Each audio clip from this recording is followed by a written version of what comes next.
चलो 96.8 crore people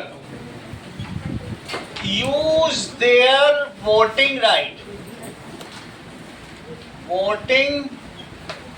rights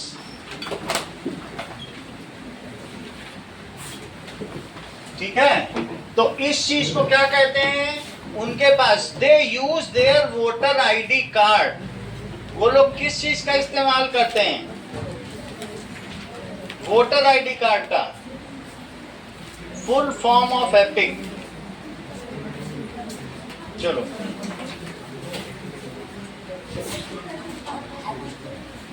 short form of voter ID card.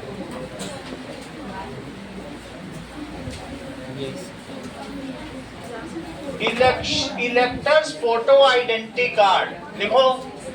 They use their electors photo identity card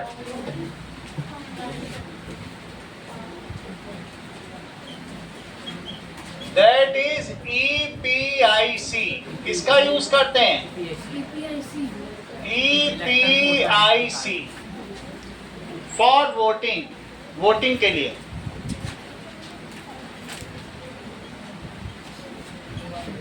ठीक है। Out of 140 crore people of India कितने voters हैं, 96.8।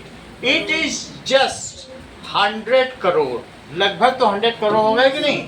That is, ये कहा जा सकता है कि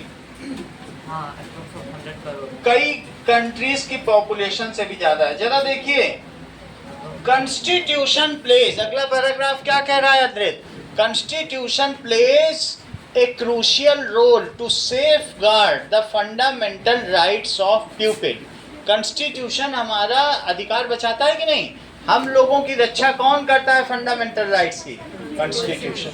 ठीक है, अदरवाइज जिसको हम रिप्रेजेंटेटिव बनाते हैं वो कुछ भी कर सकता है, but it limits the power. किसकी पावर लिमिट करता है, that is representative.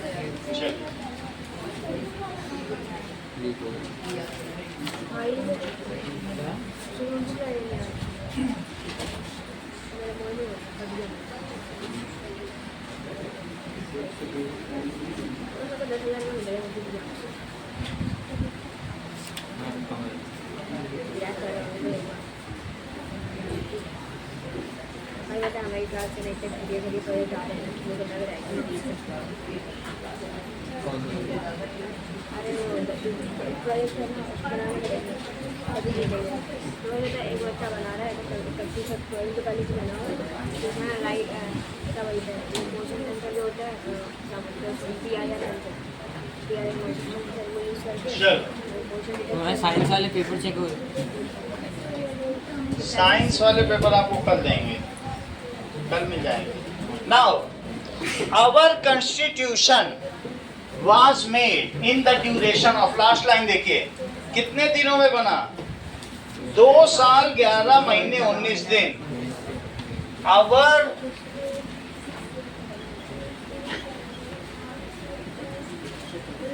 made in 2 years 11 months, other सभी नोट करना, and 19 days 18 days, yes 18 days, ये ठीक है।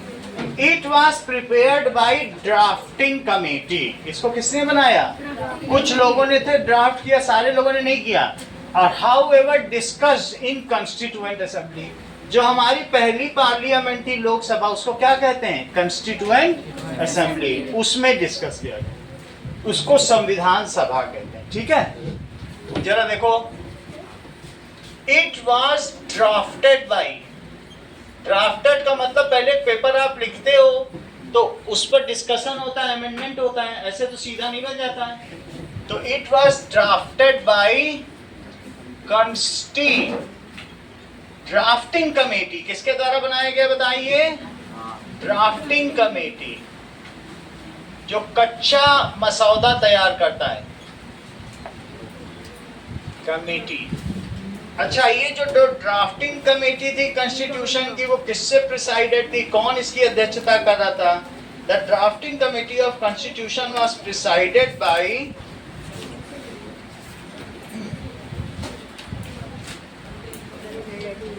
Doctor B R Ambedkar. देखो भाई, इन्होंने ड्राफ्ट बनाया तो बहुत बड़ा श्रेय इनको दिया जाता है। So this committee was presided bye, tea was presided by doctor Bhim Rao Ambedkar. ये जो भीमराव अंबेडकर हैं, तो वो एक महाराष्ट्र के गांव के थे, बात नहीं करो। सो ही वाज ऑफ महाराष्ट्रियन और एक शेड्यूल कास्ट फैमिली से, ठीक है। इसके बाद देखिए, now constituent assembly, it was discussed, अभी वीडियो भी दिखाएंगे आपको, और इट वाज प्रिपेयर्ड और फिर डिस्कस्ड किया गया, discussed by first Lok Sabha parliament. सब किसमें डिस्कस हुआ बताइए? लोकसभा। या it was discussed bye constituent assembly. जब हमारा पहला चुनाव हुआ, ठीक है ना, तो उसमें जो मेंबर्स थे, हम लोग 1946 में हम लोगों के यहाँ चुनाव हो गया था और हमारे सब मेंबर्स आ गए थे। उसमें कितने मेंबर्स थे? 299 मेंबर्स थे। वो लोग डिस्कस करते रहे, क्योंकि जब किसी को हैंड ओवर करनी होती है पावर, तो सब कुछ पहले से तैयार होना चाहिए ना। ऐसे छोड़ के तो नहीं जा सकता कोई। 200 साल शासन किया, छोड़ के चला जाएगा क्या? तो उसने बोला तुम संविधान बनाओ, हम लोग तुम्हें छोड़ के जा रहे हैं, ठीक है। तो कितने लोग थे बताइए संविधान सभा में? 99। It was discussed by Constituent Assembly having members। अगले में तुम्हारे में 299 मेंबर्स का फोटो दिया है, जरा देखो तो। Having members 299 मेंबर्स थे। इन लोगों ने डिस्कस किया, ठीक है। Under the, at that time कौन प्रेसिडेंट था बताइए? Rajendra Prasad. At that time president was, Indian president was doctor Rajendra Prasad. जब सब लोग साइन कर देते तो प्रेसिडेंट को अप्रूव करना था, ठीक है अब हमारा संविधान लागू हुआ। लास्ट साइन किसके होते हैं? जब कुछ हो जाता है संसद भवन में, तो फाइनली द्रौपदी मुर्मू ही तो जाके करती है कि यस अप्रूव। अगर वो फिर से भेज दें, रीसेंड इट अगेन, पुनर्विचार के लिए फिर से विचार करो, तब तक फिर वो लागू नहीं होता है। लास्ट सिग्नेचर प्रेसिडेंट के होते हैं, तभी कुछ होता है। तो उस समय कौन प्रेसिडेंट थे? डॉक्टर राजेंद्र प्रसाद, जो एक राष्ट्रभक्त थे। बहुत चीजें उन्होंने ऐसी करवाई हैं जो काफी अच्छी थी। अब आगे देखिए, दैट इज कॉन्स्टिट्यूएंट असेंबली। देखो कि संविधान सभा का एक वीडियो देखो कैसे उस समय डिस्कस होता था। ये इसका पूरा सीरियल आता था एक समय में। आप लोगों ने देखा होगा कि नहीं मुझे मालूम नहीं है। देखो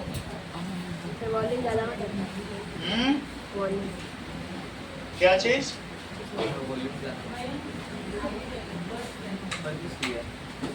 कुछ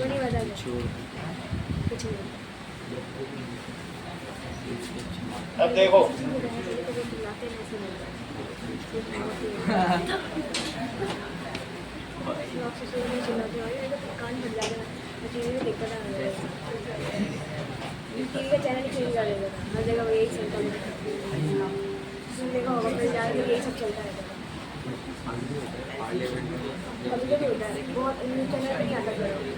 कभी कभी आता है, बहुत ज़्यादा इम्पोर्टेंट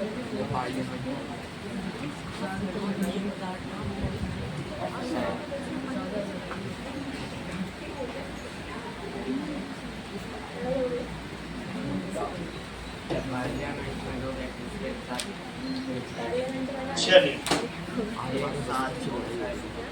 अब देखो, that is constituent assembly discussion. देखो कैसे उस समय होता था।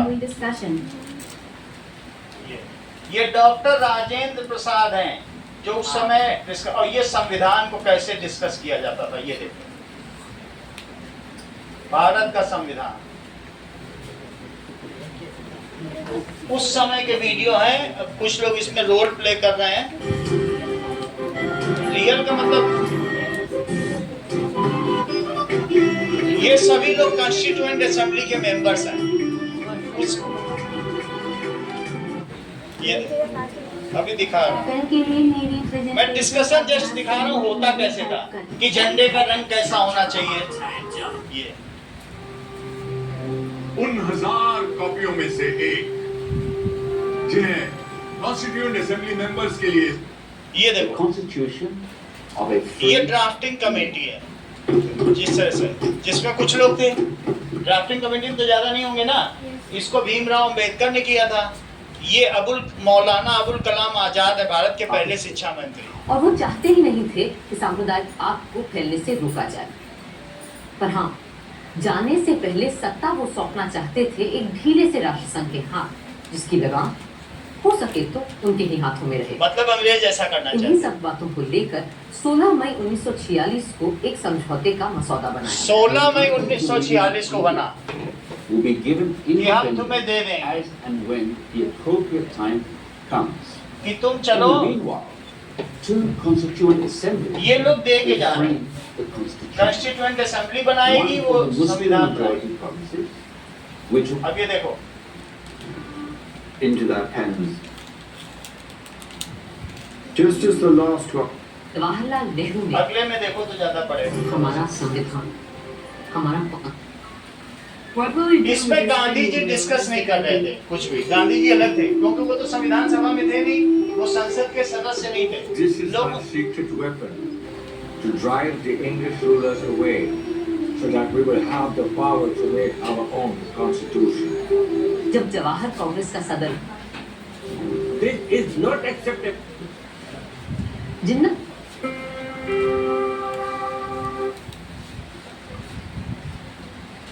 उस वक्त रियल रियल नहीं है, उस समय की रियल नहीं है, लेकिन उस समय ये ऐसे डिस्कस होता था। पाकिस्तान बनाने की मांग छोड़ दें। अब ये आपका ज्यादा ख्याल हो सकता है। आपको लगता है कि सेंट्रल असेंबली इस बात पर आपका साथ नहीं? नेहरू जी चाहते थे पाकिस्तान बन जाए तुम्हें मुझे वचन क्योंकि जिससे देना ये होगा प्रधानमंत्री बन जाए। कि कांग्रेस इसीलिए इनसे सदन बोल रहे में हैं आपको जाति ख्याल अपने बहुमत है, ऐसा का मत मुझे इस्तेमाल बनने दीजिए।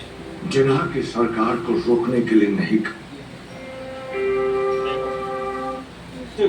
seditious हाँ? principles and social policy, which though sir वापस लाइक मूल अधिकारों को लेकर फंडामेंटल राइट्स कमेटी की अंतरिम रिपोर्ट सरदार पटेल ने सदन के पटल पर रखी। अब ये सरदार देखो पटेल को उम्मीद थी कि मौलिक इसमें बहुत अधिकारों सारे जैसी एपिसोड मूल है, नीचे चीज का पर तो पकड़ा बहुत से जाए तो पता संशोधन चले। नहीं आए। हर 150 से भी ज्यादा लोग ये देखो इसमें सब स्टार्टिंग वही है। Pledgement ऐसे to the बात है। farming farmers ये देखो and make them increase the produce and the national wealth.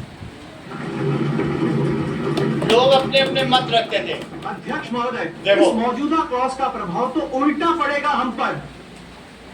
इससे तो इन मुट्ठी भर जमींदारों को फायदा होगा और देश के करोड़ों गरीबों और भूमिहीनों के सामाजिक न्याय का सपना टूट जाएगा। सभापति महोदय, संशोधन ये में राजेंद्र शब्द प्रसाद। मुआवजे के साथ शब्द उचित जोड़ने की मांग की गई। हम सभी जानते हैं कि बहुत से लोगों ने अपने देशवासियों के साथ द्रोह किया, गद्दारी की और इस सिलसिले में समझ में आ गया ना कैसे होता था। ऐसे डिस्कशन हो रहा है तो वहाँ डिस्कशन हो रहा है, नहीं इसका उल्टा प्रभाव पड़ेगा, इसका सीधा प्रभाव पड़ेगा। वो कह रहे हैं जमीन लेके सब में बांट दो, बोले नहीं ऐसे कैसे बांट दे, दूसरे कहते हैं नहीं बांट दो नहीं तो जमींदार जमींदार रह जाएंगे।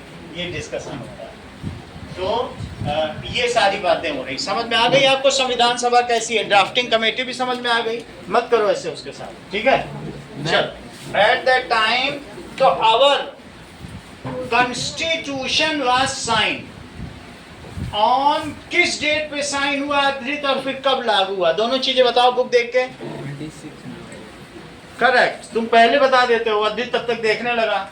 सो our constitution was sign 1949 yes, our constitution 2 साल तो डिस्कशन चला, और फिर उसके बाद क्या हुआ, जब ये बन के तैयार हो गया तो आवर कॉन्स्टिट्यूशन सब लोग एग्री होगा, ठीक है ये रंग होना चाहिए। कुछ लोग कह रहे थे नहीं बीच में चरखा रखो, कुछ लोग कह रहे थे अशोक चक्र रखो, बहुत सारे लोग बहुत सारी चीजें कर सब अलग, गांधी जी का चरखा रखो।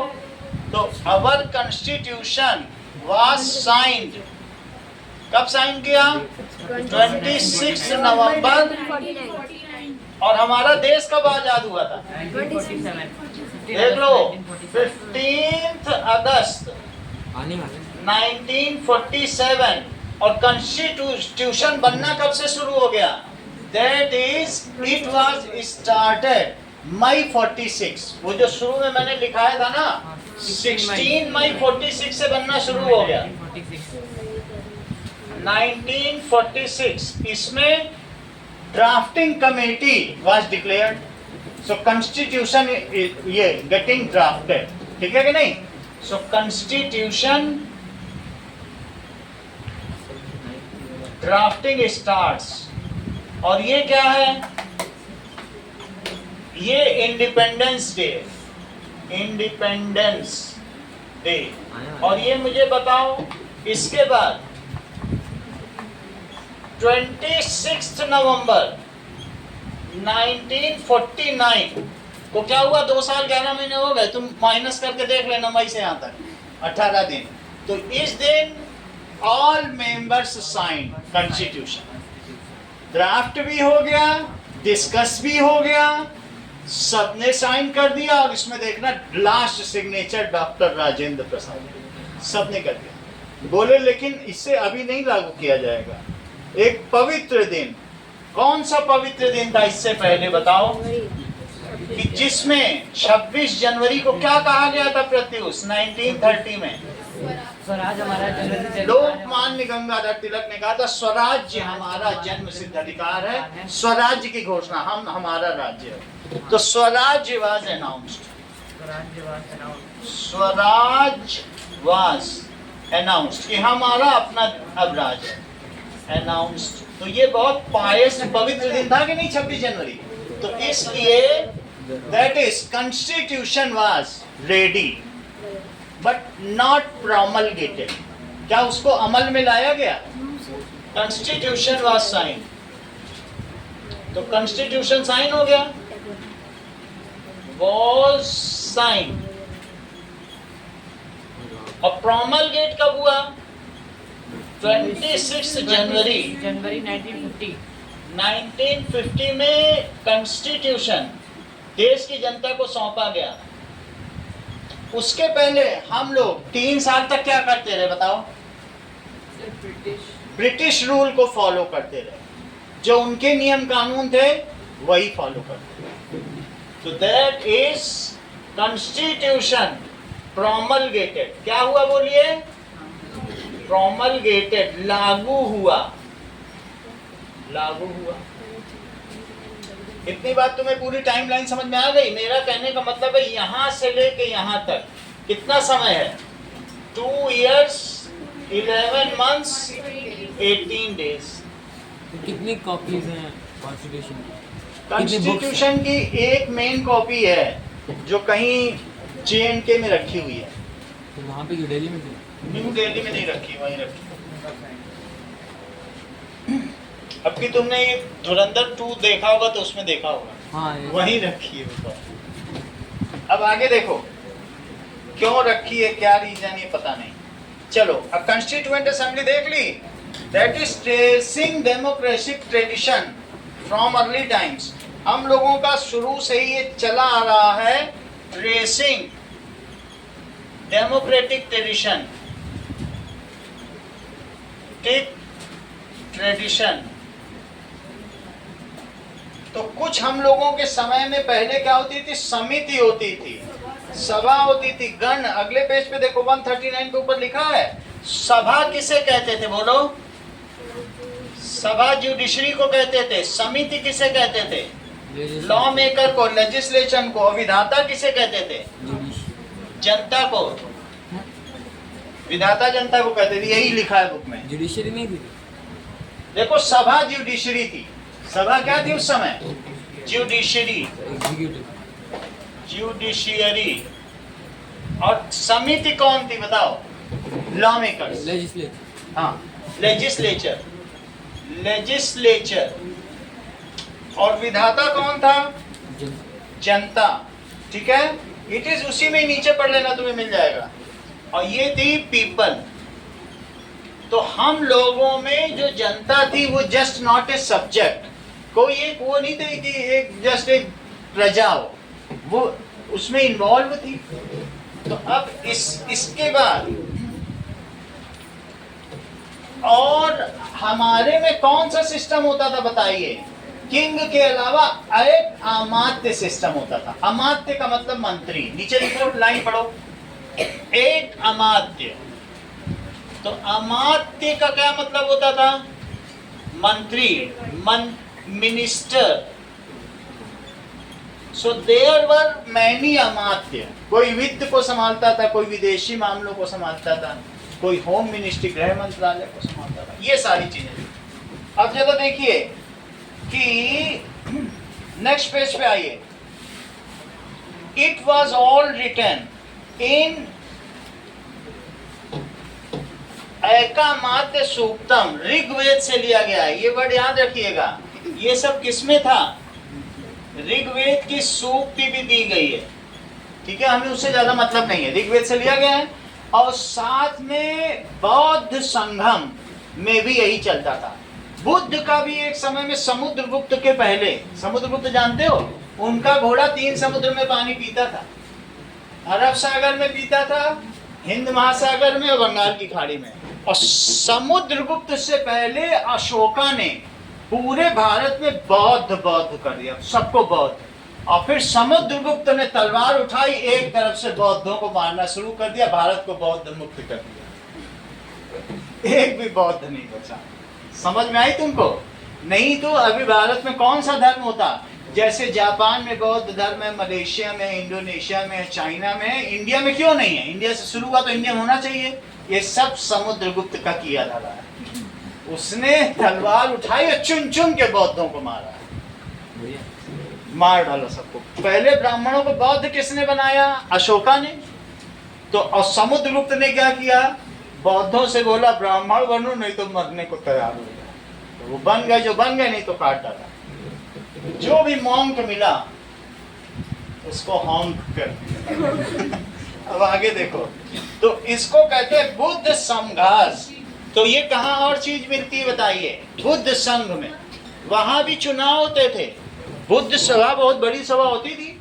तो बुद्ध संघ, जस्ट उसी के नीचे की लाइन पढ़ो, तो उसी में लिखा है, जैसे ऐकामात्य के नीचे पढ़ो, बुद्ध संघ लिखा है इटैलिक्स में। तो बौद्ध संघ में भी यही सब काम होता था।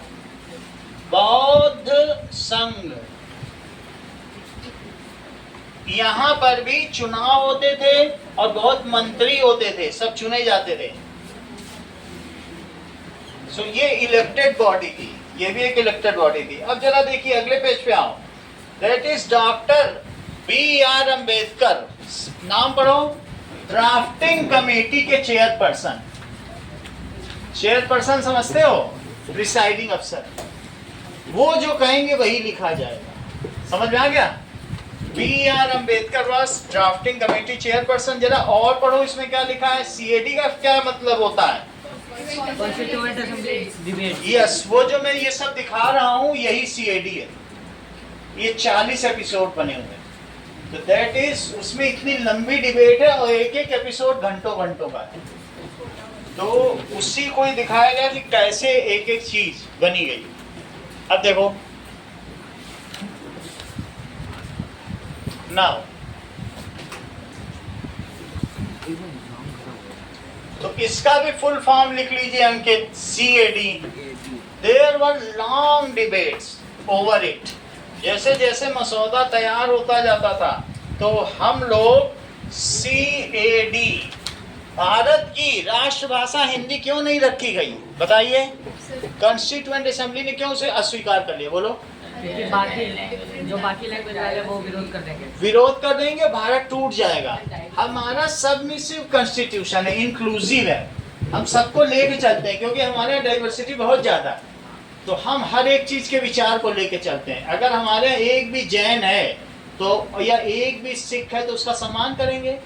भारत में 26% हिंदू, क्रिश्चियंस और साथ में सिख पाकिस्तान में हमने छोड़े थे, उन्होंने काट काट के 3% कर डाला। और हमारे यहाँ भी ऐसे ही 13% मुस्लिम थे, आज खुशी की बात है कि वो 20% हो। हमने बढ़ाया और पाकिस्तान ने काटा।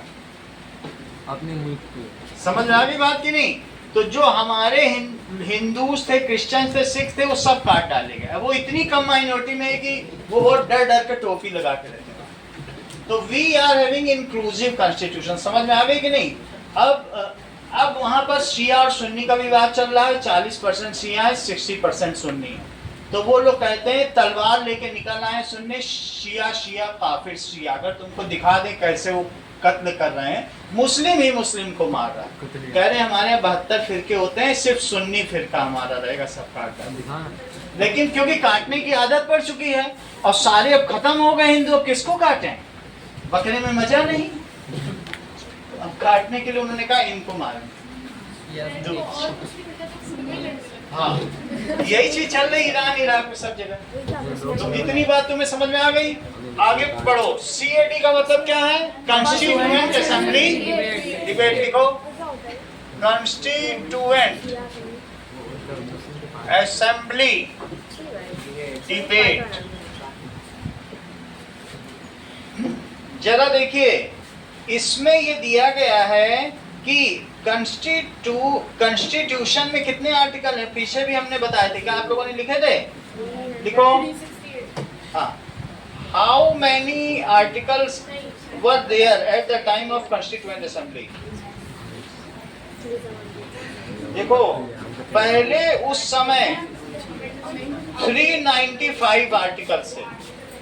Eight that time there were 395 articles. फिर अभी हम देखेंगे। देखो, अभी आप लोग इससे देख लो, फिर वही देखना।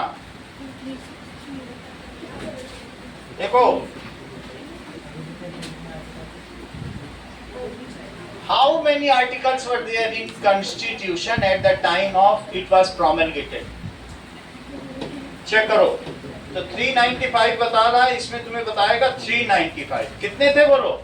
395 एट दैट टाइम। और प्रेजेंट का भी समझ लेते हैं। देयर वर, बहुत सारे हमने अननेसेसरी के हटा दिए। There were 395 articles. आर्टिकल्स का मतलब अनुच्छेद, जो अलग अलग चीजों से डील करते हैं। ठीक है? At present how many articles are there in constitution? लिखा है 448। आपने सही। At present, how many articles are there in Constitution? चलो, The Indian Constitution currently has 448 articles. समझ में आ गई बात कि नहीं? And 12 schedules. 448 In articles. 1950, At it present, had 395 articles, 22 parts, and 8 schedules. These sections cover 440 तो बढ़े ही legal हैं। and government अपने functions. आर्टिकल कम नहीं किए और बढ़ा दिए। 448 आर्टिकल्स आ गए। अब आगे देखो। चलिए, सबसे पहले कि हमारा जो कॉन्स्टिट्यूशन है, इसका एक प्रीफेस है, पहला पेज, जो गाइडिंग प्रिंसिपल है। प्रीफेस हमको, जब जैसे तुम्हारी प्रस्तावना होती है ना, प्रीफेस, उसमें ये बताता है कि हम भारत के लोग एक दूसरे के साथ समन्वय से रहेंगे, कैसे रहेंगे, बिल्कुल छोटा सा लिखा है। वो चीज तुम देखो, प्रीफेस से तुम्हें पता चल जाएगा। वो अगर फॉलो होता है तो लिखा है तुम्हारे में, कहाँ लिखा? वो हर बुक में रहता है, दिखाओ जरा। यस, ये देखो किस पेज पे है, कुछ पेज है क्या? प्रीएम्बल, ये देखो इनकी बुक में है, सबकी बुक में है। ये देखो, ये प्रीफेस है, ये हमको बता देता है, जरा देखो, प्रीएम्बल ऑफ आवर कॉन्स्टिट्यूशन, मेरे में देखो उनके में भी मिला हुआ बता रहे हैं। The preamble. ये देखिए, क्या तुम्हारी बुक में ऐसा कहीं लिखा है? We the people of India, इसको प्रस्तावना कहते हैं। तो फंडामेंटल राइट्स भी लिखे हैं। वो सब अलग है। प्रीफेस, ध्यान दीजिए, बात नहीं करो।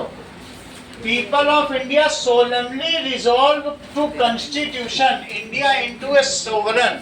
हम मिलके, सोलमली यानी अपनी आत्मा से, सोल होता है अपनी आत्मा के आंतरिक स्तर से, resolve to constitution of India, constitute India, हम भारत को कैसा बनाएंगे?